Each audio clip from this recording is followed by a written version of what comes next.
இப்போ நான் பேச போற தலைப்பு pharmacology of autonomic nervous system. அதாவது இந்த ஆட்டோனாமிக் நர்வஸ் சிஸ்டம்ல என்னென்ன மருந்துகள்லாம் இருக்கு அப்படிங்கிறத பார்க்க போறோம். அதுக்கு முதல்ல ஆட்டோனாமிக் நர்வஸ் சிஸ்டம்னா என்ன, இதுல என்னென்ன இருக்கு அப்படிங்கிறத முதல்ல நம்ம பார்ப்போம். அதுக்கப்புறம் நம்ம அதுல இருக்கிற மருந்துகளை பார்ப்போம். ஆட்டோனாமிக் நர்வஸ் சிஸ்டம் ANS இப்படிங்கிற ஒரு அமைப்பு நம்ம உடல்ல இருக்கு. ANS என்பது நம்முடைய உடலின் தானாகவே செயல்படும் செயல்களை கட்டுப்படுத்துது. உதாரணம் இதய துடிப்பு, மூச்சு, செரிமானம், இந்த மாதிரி. இதுல 2 பிரிவுகள் இருக்கு. அதாவது இந்த ஆட்டோனாமிக் நர்வஸ் சிஸ்டம்ல 2 பிரிவு இருக்கு. ஒன்னு சிம்பத்தட்டிக் நர்வஸ் சிஸ்டம், இன்னொன்னு பாராசிம்பத்தட்டிக் நர்வஸ் சிஸ்டம். இந்த சிம்பத்தட்டிக் நர்வஸ் சிஸ்டம்ல ஃபைட் ஆர் ஃபிளைட் அப்படிங்கிற ஒரு செயல் எதிர்வினை இருக்கு. அதாவது உங்களை நாய் கடிக்க வருது அப்படின்னா அந்த இடத்துல நின்றுட்டு இருப்பீங்க, உங்களை காப்பாத்துறதுக்காக நீங்க ஓட ஆரம்பிப்பீங்க. இப்படி நம்ம உடல்ல வரக்கூடிய இந்த ஒரு ரெஸ்பான்ஸ் தான் ஃபைட் ஆர் ஃபிளைட். இது என்ன பண்ணும்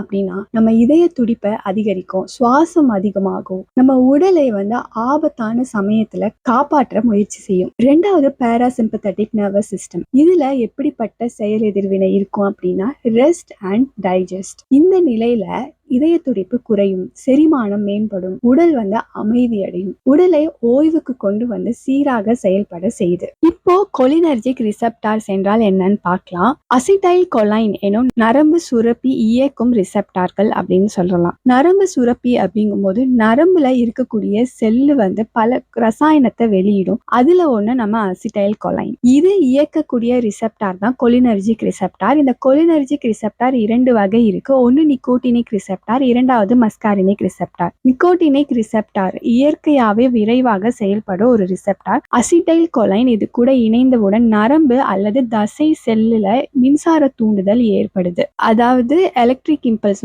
பாஸ் ஆகுது. இந்த நிக்கோட்டினிக் ரிசெப்டார் இருக்கக்கூடிய இடங்கள் என்னன்னு பார்த்தா நியூரோமஸ்குலர் ஜங்ஷன். அதாவது நியூரான்ஸும் நம்ம நரம்பும் நம்மளோட தசையும் எந்த இடத்துல மீட் பண்ணுதோ அதுதான் ஜங்ஷன் சொல்றோம். 2வது autonomic ganglia, sympathetic and parasympathetic. முதல்ல அதெல்லாம் என்னன்னு சொல்லிடணும், அந்த பகுதியில இருக்கு. 3வது CNS, சென்ட்ரல் நர்வஸ் சிஸ்டம், மூளை மற்றும் ஸ்பைனல் கார்ட்ல இருக்கு. 2வது மஸ்காரினிக் ரிசெப்டார்ஸ். இது மெதுவாக தான் செயல்படும். அது மட்டும் இல்லாம ஜி புரோட்டீன் அப்படிங்கிற மூலமா தான் இது சிக்னலை அனுப்புது. இது ரொம்ப முக்கியமான ஒண்ணு. பாராசிம்பத்தட்டிக் சிஸ்டம் வழியா தான் பல உடல் செயல்களில் ஈடுபடுது. இது இருக்கக்கூடிய இடங்கள் அப்படின்னு பாத்தீங்கன்னா இதயம், இதய துடிப்பை குறைக்கும், சிறுநீர் குழாய், செரிமான குழாயில இருக்கு, நுரையீரல்ல இருக்கு, கண்கள்ல இருக்கு, சுரப்பிகள்ல இருக்கு. இந்த வீடியோ உங்களுக்கு யூஸ்ஃபுல்லா இருக்குன்னு நினைச்சீங்கன்னா கண்டிப்பா என்னோட சேனலை சப்ஸ்கிரைப் பண்ணிக்கோங்க. ஃபார்மசி ஸ்டூடெண்ட்ஸ் உங்களுக்கு ஈஸியா நீங்க புரிஞ்சுக்கணும் அப்படின்னா கண்டிப்பா என்னோட சேனல் ஹெல்ப்ஃபுல்லா இருக்கும். எக்ஸாம்க்குலாம் கண்டிப்பா ஹெல்ப்ஃபுல்லா இருக்கும். புரியுற மாதிரி நானும் நடத்துவேன். உங்களுக்கு ஏதாச்சும் டாபிக் புரியலனாலும் நீங்க கமெண்ட் பண்ணுங்க. கண்டிப்பா நான் அந்த டாபிக் கவர் பண்ணுவேன். நெக்ஸ்ட் வீடியோல பார்க்கலாம்.